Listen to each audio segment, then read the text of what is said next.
Hey there, it's Ryan Liberty, and in this video I'm going to answer the question, what is dependent personality disorder, also known as DPD?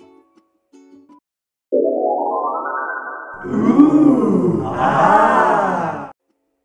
Alright, let's get into what dependent personality disorder is. Before I get to that, there is a few things I need to say. One of which is that you'll see me looking down at my notes here every now and then, because I don't always have the stuff stuck in my head, and I just want to make sure I get everything to you as best I can. This is known as dependent personality disorder, but this is not the diagnostic criteria that I'm discussing here, so this information should not be used to diagnose anybody. A trained professional is somebody who should be doing that for you.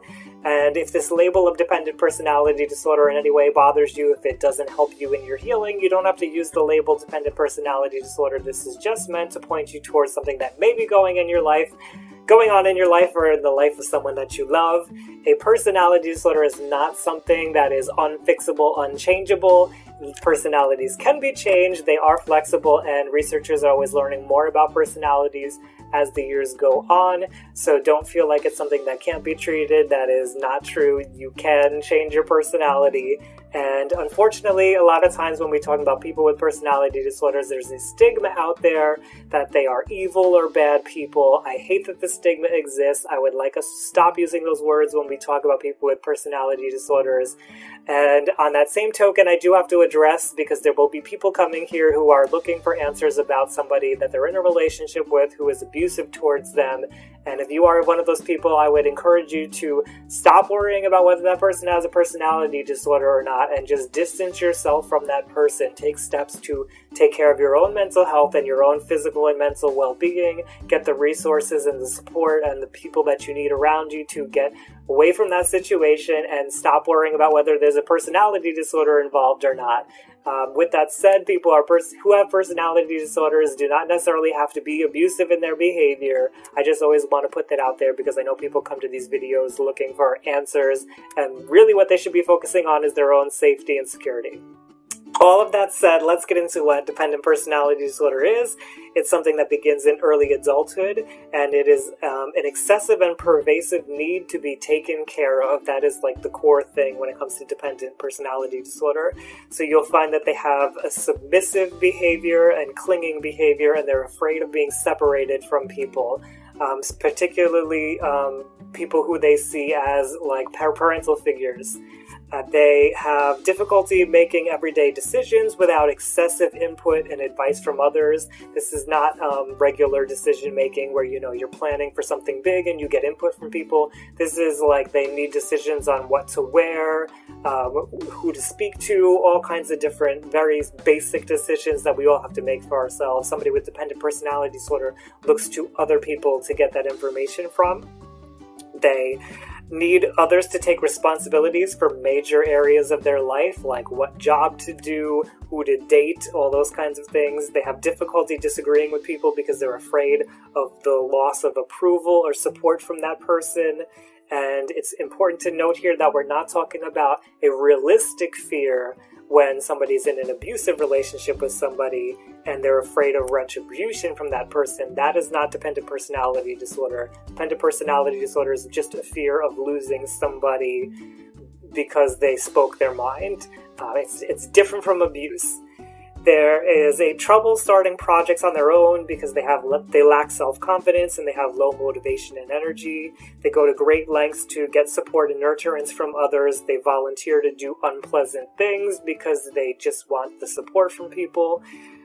They feel helpless or uncomfortable when they are alone, and they feel unable to take care of themselves when they're in a close relationship. And it ends either by death or just by the relationship ending. They urgently look for somebody to replace that person. Like really quickly, they find somebody to cling to. They are preoccupied with fears of being left alone and to take care of themselves. Now, the great news is there is treatment. Like all personality disorders, this can be treated, and that involves something like short-term psychotherapy, because there's a risk in getting too attached to the therapist as a new person to become dependent on. So short-term is what we're looking for when we're treating this. Something like cognitive behavioral therapy could be appropriate, and medication may help if there's anxiety or depressive symptoms involved. But of course, go to a professional, a therapist who can plan out a treatment for you and with you. So what does it feel like to have dependent personality disorder? Well, in the body, you're going to feel anxiety symptoms when you're feeling alone. So you may feel muscle tenseness, trouble breathing, rapid heart rate, all those kinds of things. I have a video on anxiety if you want to check that out. As far as what you're thinking in your head, you're going to have a lot of thoughts about self-doubt. You may think things like, I'm so stupid, and feel like, I can't do this, I can't be alone, I can't do this on my own. Emotionally, you're going to fear that losing of support and approval and of being alone, left alone. You're going to worry about being abandoned. You may fear becoming competent because it will lead to abandonment. So you may be afraid to start doing things on your own. You may be afraid to do well because you're afraid then people are not going to come around and take care of you anymore. And you may feel uncomfortable or helpless when you're alone and have a general pessimism as a result of all of that. Now, behaviorally, you may show that you're submissive to other people, passive, asking people for help making all kinds of different decisions, letting other people decide things like where to live, where to work, who to be friends with, what college to go to, what to wear, all those kinds of decisions that we would make in our lives. You may agree with things that you think are wrong just to keep somebody around to take care of you. You may volunteer to do unpleasant tasks. You may tolerate abuse. You may avoid getting angry at people who support you. You may wait for other people to take initiative and to start doing things. You won't be the one who voices themselves first. You may tag along with other people just so that you're not alone for the nights. You may decide, like, if your friends are going out, can I come with you? I just don't want to be alone. And you may find replacement relationships quickly after a close relationship ends. So this has been a quick overview of what dependent personality disorder looks like. I hope that it's given you a nice, well-rounded human perspective on it. If you have dependent personality disorder, or if you know somebody who has it, I'd love to hear your input on it. So please leave any comments and questions below. And I thank you for joining me here to learn about it. Hey, it's Ryan Liberty. If you like that video, please give it a thumbs up, share with a friend, and leave any questions or comments down below because that would really help me out.